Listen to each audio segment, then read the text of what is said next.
Hey everyone, welcome back to Custom Guns and Reloading. Today we are going to talk about my equipment used and steps that I follow when seating bullets. So this is pretty much the last step in the reloading slash hand loading process. So shouldn't be very long.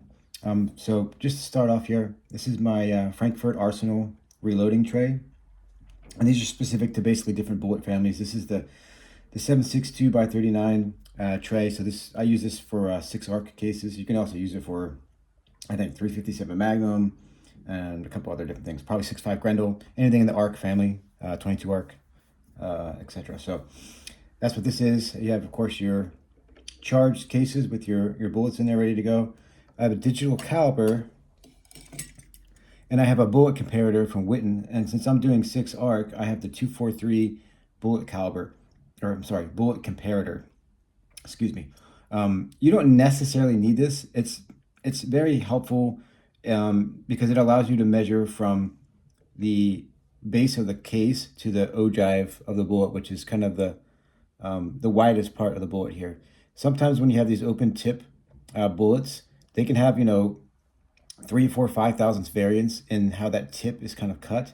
And if you measure from the base of the case to the tip of the bullet, you can get a lot of variation, and it can kind of throw you off a lot, and you can be chasing your tail. So for 20 bucks, it's a nice investment. Hornady also makes a kit. I think there's different manufacturers that make. You can either buy these individually or buy a kit that has a whole bunch of different caliber bullet comparators. So I have one of these for 243, 224, and then I think 308. So I use it for all three of the cases that I load for. And then the other thing you're going to need is your bullet seating die. This is not a fancy micrometer die. You can get those. This is just a Redding 6 ARC seating die, but I put a little witness mark on the top so I can at least kind of, I think I figured out that like a 90-degree turn is about 10 thousandths change in seating depth. So I kind of had that figured out. The other thing you need is if you don't have one already, a shell holder. So for 6 ARC, this is a Redding brand. So for them, the 6 ARC family uses a size 12 shell holder. And then finally, I always recommend people start a little reloading manual. So since I'm doing a 6 ARC bolt gun, I have my 6 ARC bolt gun reloading book here. And in here, for every bullet that I load for, I figured out what my max cartridge overall length is, my max cartridge base to ogive. So I use the Hornady overall length tool to figure this out. And it's very handy, especially if it's a new barrel and you've never used that bullet before. I also have a round count that I keep in here. I measure new brass, the neck, when it's new, after firing, after full length sizing, after the expander, after sheeting.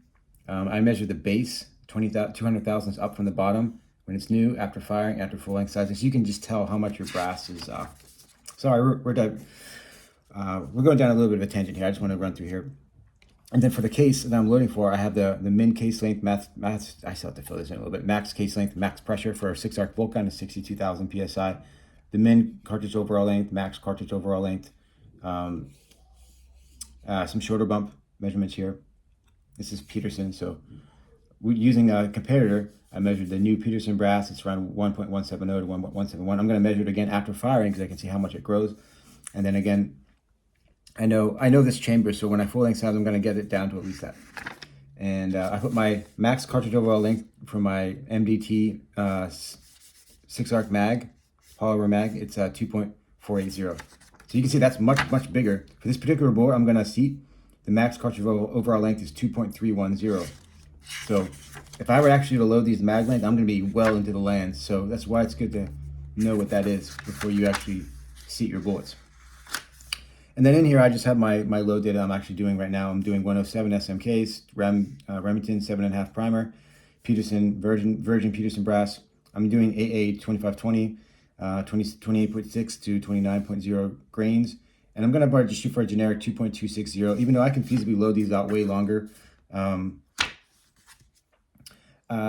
You also sacrifice a little bit of velocity when you load them out a little bit longer, and depending on what you want, you can also get more case volume, but I'm trying to keep the case volume. I want this to be as high of a case fill as possible, just so it's a little more consistent. And then I don't actually know the cartridge base to ogive yet. I'll make a note of that as I'm seating these, using my target of 2.260 cartridge overall length. I'll then try to dial in what that cartridge-based ogive will be. So let's see a few bullets here. And when I run the press, try to run it with some authority. Don't just like gently kind of bring it up there. Kind of just, you know, get it up there with some authority. And then some people like to do it twice, where they ram it up and then they spin the case about 90 degrees and they ram it up again. That helps with consistency if you're having trouble with your overall lengths being a little bit erratic. So if you do it twice, just make sure you're consistent. Like if you're setting up the die and you do it twice, then do it twice for, you know, each of the rounds that you're loading. Otherwise, again, you're going to be inconsistent. The other thing too here on my die, which you can't see anymore, I have the Hornady die lock rings. These seem to be like everyone's favorite. I've had great luck with them too. So I also don't crimp. I've never once crimped for gas guns or bolt guns, and I've never had a problem with, you know, bullets backing out or anything like that. So the way I have this die set up, it's not doing any crimping. Sometimes people use a separate crimping die.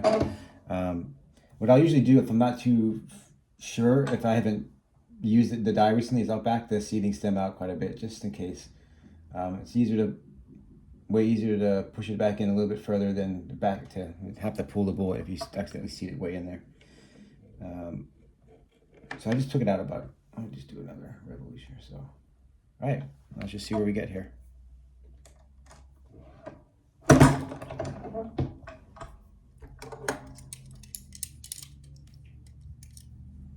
Overall length is about, oh wow, 2.260. Good thing I backed that out.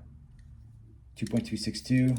Cartridge-based ogive is 1608. And I'm well within I know my max-based ogive for this particular bullet is 1656. So I'm about 50 thousandths off the lands based on the ogive.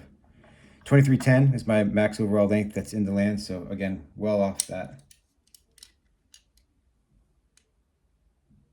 2.262. Let's just do another one, see where we get. I only ran that in once, so we'll see. This new Peterson brass, it also has some kind of, I think it's like I'm barely having to push that. There's very little resistance, so the neck tension is not too crazy on these.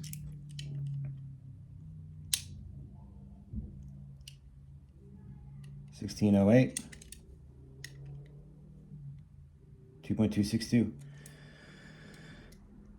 Let's do one more. I might move it in a smidge.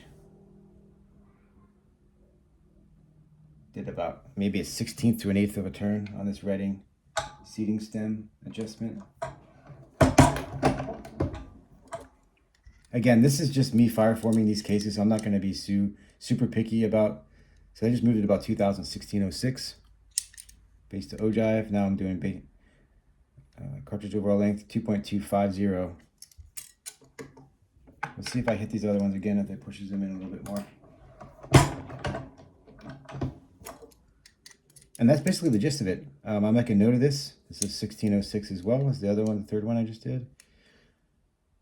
2.260. See, these two bullets must have a slightly different tip because they both measured the exact same base to ogive, but the overall length was off by 10 thousandths. That's my point, is that this is 1607, 1608, and this one right here, the third one I did, 1606. Okay, this one has an overall length of 2.250. This one has an overall length of 2.260. Again, so there's a huge difference in the tips of those bullets. I'll just do this one so they're consistent here. It should be around 06, 08. Let's see what we get. 1604. So again, one of the things that can cause a little bit of variation is the neck diameter not being the same between all of them. So one way to get more consistent with that, if you don't want to use the expander ball and you're folding sides and down, you can use an expanding mandrel in a separate step, and that usually gives you a little bit more consistent neck tension. And the more consistent that neck tension is, the more consistent your overall length will be, because there's the same amount of resistance as that bullet's getting seated. You can also use some dry neck lube inside the case mouth, and that'll give it a little bit of sort of lubrication, especially for brand new brass that's never been fired, that doesn't have any carbon deposits or anything in it. I almost always actually put a little bit of the I think it's moly, dry neck moly lube. This Peterson brass supposedly already kind of comes with it, so I didn't really double up on it, so to speak. Let's see what this one gets us. Should be around 06, 08. 1605, 1606. And just as long as you're consistent in how you measure, I like to kind of wiggle it a little bit and spin it and get a little bit of that extra slop out of there. So just be consistent in how, if you don't want to push really hard on your thumb on one and not the other. 2.257, yeah. All right, that's it. I'm going to just run through these here. And sometimes as your charge rates go up, you might have to put your, screw your seating stem down a little bit more, just because if you start to get compressed loads, it'll be a little bit more resistant. So just keep, at least for each new row, each new charge rate, definitely double check your measurements as you go. Okay, that's it. Thanks everyone. I'll see you.